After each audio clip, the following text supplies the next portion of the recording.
Mapagpalang araw sa atin. Tayo, sibak-sibak lang tayo. Sisibak tayo ng kahoy. Ayan. Mga sibak. Ayan. Para pag dumating ang tag-ulan sa kanila, may panggatong. Even though may gasol sila ngayon, siyempre, pang ano rin, back up. Pag nagkaubusan ng gasol, yan, sibak-sibak tayo. Dito pa rin tayo sa Pampanga, mga ka-business namin na mahal.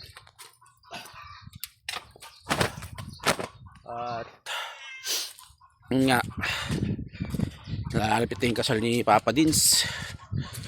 Hindi ko alam kung makakarating kami mga business. Wala talaga kaming budget. Sa mga nagtatanong, hindi ko pa sure.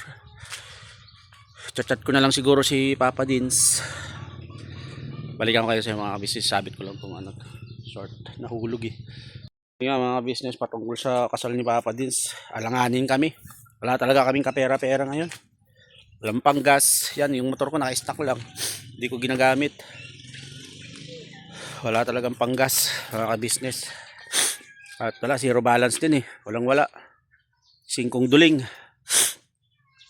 Wala kang kapera-pera ngayon. Dahil alam nyo naman, di naman ako kumikita ng ganong kalaki. At saktuhan lang. Pambili ng maintenance, panggastos sa sarili. Tapos nag-aabot din ako paminsan-minsan kay MM, pero maliit lang. Kaya hirap talaga mga business. Chat ko na lang si Papa Dins. At kung ano, sabi na lang ako na yun na yung katotohanan mga business eh.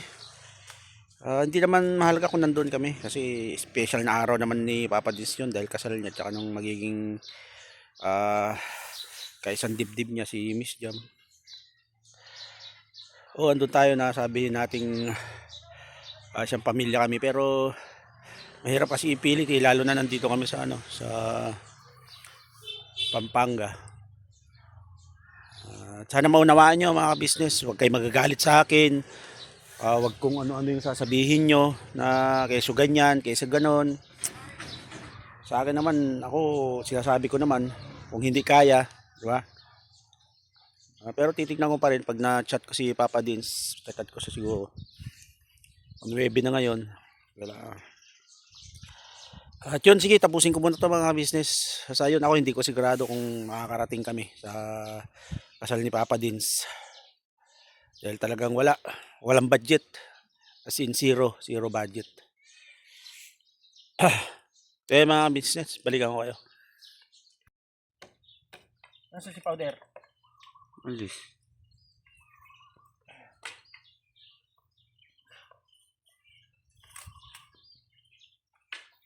Kaya mga business, si Amaro pala, gigib siya. Nagtutulungan naman silang magigib ng tubig namin dito.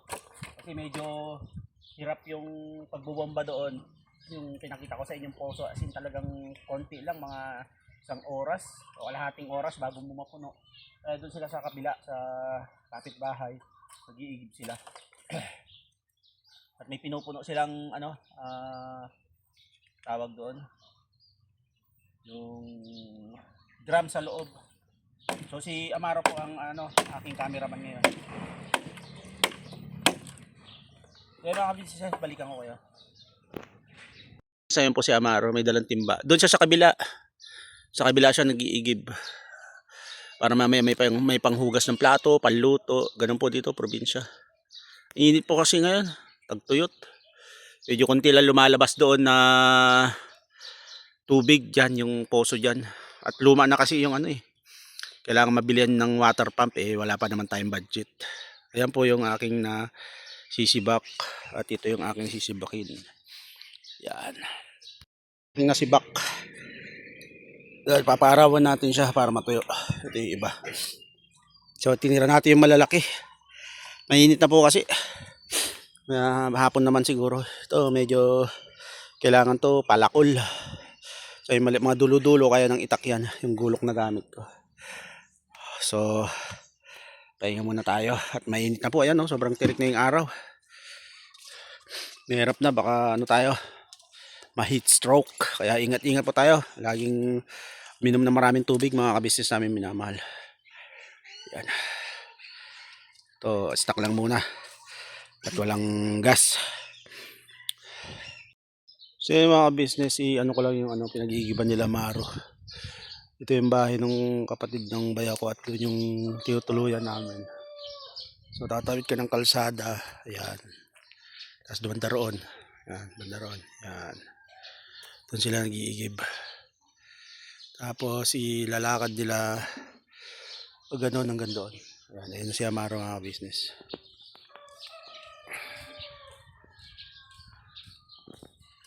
Parang wala lang. Parang naglalakad lang.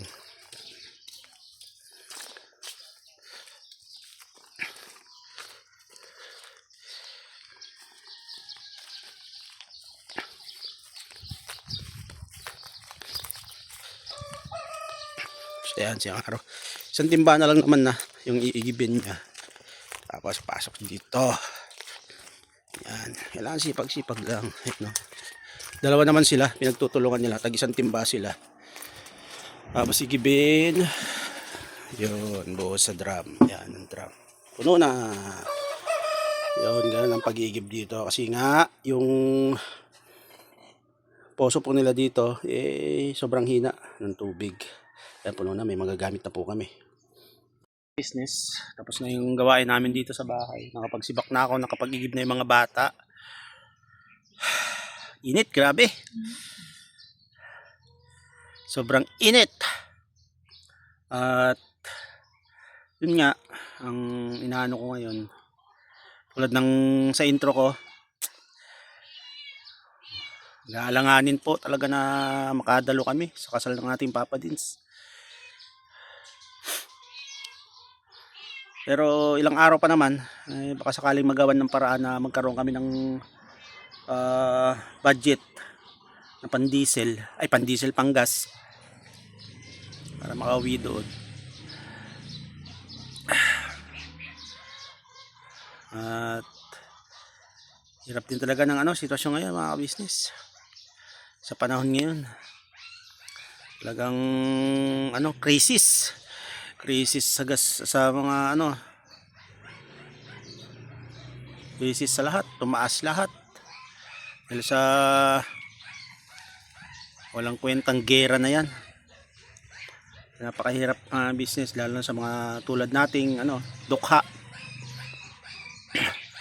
at wala din namang pinagkukuha ng iba. Buti nga meron tong YouTube channel ko, kahit papaano may inaasahan na dumarating every 2 months tayo nakakasahod. Pagmamalasin pa every 3 months dahil mahina yung ating revenue. At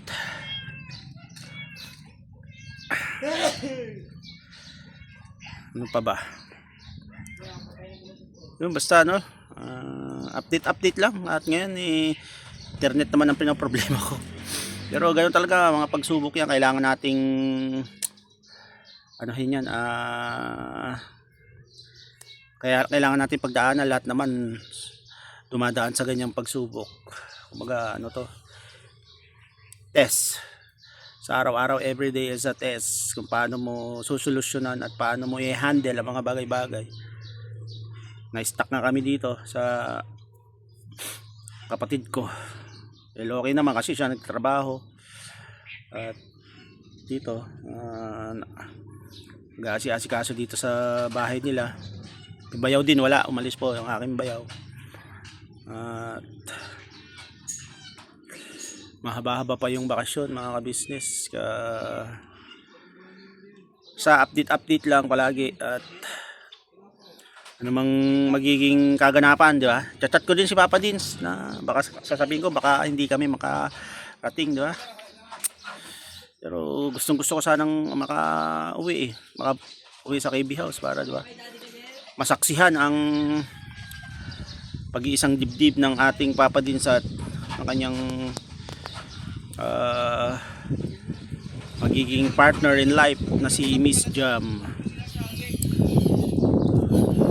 Kaya yun mga ka-business, paano ba? Ano pa bang pwede natin pag-usapan? Yun nga, si EMM naman di ko pa rin na Dalawang linggo na lumipas or isang linggo ba? Magdadalawang linggo na lumipas mula ng bakasyon. Nagchat-chat nga siya sa akin. Nung nakaraan nagpadala nga si Amaro ng 200 pesos para kahit papaano pang gastos. Kasi si Amaro lang naman yung pumunta kami dito, may sponsor siya. Tapos nagchat-chat kung kailan kami pupunta doon. Wait ka lang so at medyo tayo sa budget. Gibit tayo sa budget. Alam mo naman pag may budget si daddy, unahin ka. Napasyalan dyan. Siyempre matagal ko na ding hindi ikaw nakikita at nakakasama. Siyempre gustong gusto ka na namin makasama ni kuya. Kaya tsaga-tsaga lang so. At magkakasama din tayo. Bago magpasokan magkasama tayo at makapag-banding tayo. Yan sila ate, sila kuya.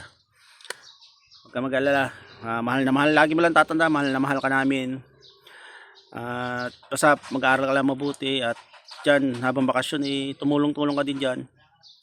Ang nakakatawa nga po pala si MMS naglalaban na rin ng sarili niyang damit. Kasi nung nakaraan kachat ko yung kuya nung naglambing sila sa akin ng pangmerienda ata. Sabi niya, si MMA naglaban na, ang dami niyang nilabahang damit, sabi niya. Niyayabang niya sa akin yung mga nilabahan niyang damit. Marami na naman daw siyang susuotin. Sabi niya nakakatawa nga yung bata. Yun, nilabahan niya daw yung lahat ng damit niya. Tapos habang nagtutupi daw siya, sabi niya kay kuya, dami na naman akong damit. Marami na naman akong susuotin. So, yun, very good yan. So, tama yan. Yun, hindi naman actually pag gumaltrato yung gano'n na tuturuan nyo yung mga anak nyo sa mga simpleng gawaing bahay. Kasi pagdating ng panahon, sila rin namang ang makikinabang niya. Yan, tulad si Amaro. Well, hindi ko naman sila inuobliga. Kumbaga, siyempre, parte ng pakikisama. At siyempre pagpapalaki sa bata na may mga alam sa buhay na gawin. Katulad nga nung nakaraan, sinama namin, magkakasama kaming sumideline, yung nag-harvest kami ng 7,000 na 45 days yung manok nakakatayin para i-deliver sa iba't ibang bayan. 7,000 po yung namin na harvest namin. Tapos ilan kami, marami din po kami, 19 din yata kami. Tapos nung nakaraan, nag-sideline din naman sila. Yung gumagawa ng bag dito, tinawag sila. Nagkayas sila nung abaka ba yun? Basta parang abaka, nagkayas sila. O yung parang kawayan. May tawag doon Parang nipa tawag doon. Kinayas nila. Kasi pag kinayas yun, hihimay-himayin pang po yun, pang export. So kumita naman silang tag 100 nung pinsan niya. Tapos yung panganay nung kapatid ko dito si GM ngayon lang huminto kasi gumagawa po sila ng itlog na maalat. Tapos yun, kung paano i-prepare, kinukulayan nila. Tapos nag-uwi naman nung nakaraan ng yung mga basag pinapamigay kasi yun. At so yung mga business, pag sakaling hindi kami makadalo sa kasal ni Papa din, huwag naman sana sasamahan yung loob nyo sa akin.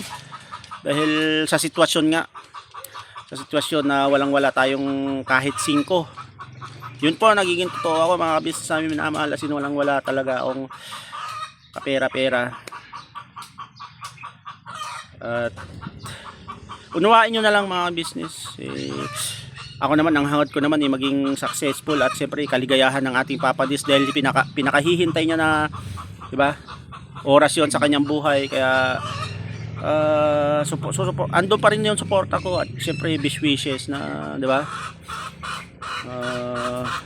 magkaroon agad sila na magiging supling. And then yun, wag sana kayong sa akin magtampo. Wag nyo sana akong, di ba, pagsalitaan ng hindi magaganda sa porket hindi ako naka-attend sa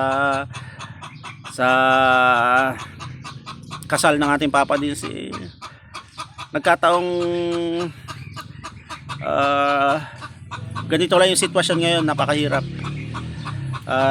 Siyempre hindi ko naman kagustuhan na hindi makadalo di ba?